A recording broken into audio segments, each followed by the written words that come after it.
মা গো মা, এই গরমে কেউ বিয়ে করে? সাংঘাতিক কাণ্ড যারা এই গরমে বিয়ে করছে।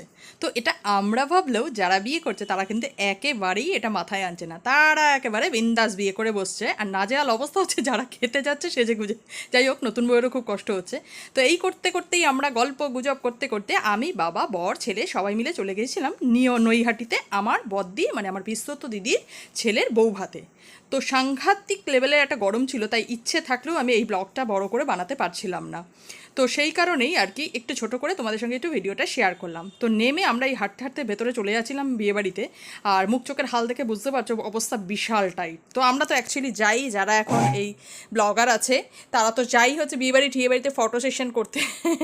আনন্দ পরে হবে, আগে ফটো সেশন করিনি তারপরে। তো এই ছিল আমাদের নতুন বউ। নতুন বউ কিন্তু ভারী মিষ্টি দেখতে ছিল। তো ভেবে তো ছিলাম বিয়েবাড়িতে গিয়ে একবারে কবজি ডুবিয়ে এই গরমে খাবো, কিন্তু যা পরিস্থিতি আজকের গরমে, তো সেই গরমে আর কিচ্ছুতেই কিছু খেতে পারলাম না। কোনো রকমে খেয়ে আর কি উঠলাম। তবে যাই হোক না কেন, যাই খাই না কেন, সেটা বড় ব্যাপার নয়। ওরা ভালো বাসাবাসি করে আর কি বিয়ে করেছে এই প্রচণ্ড গরমে, ওরা সুখে থাকলেই হলো। সবাই ভালো থাকুক, সুস্থ থাকুক। আর এই হলো আমার পরিবার। সবুজ শাড়ি পরা ছিল আমার দিদি। তো চলো, টাটা, বাই বাই।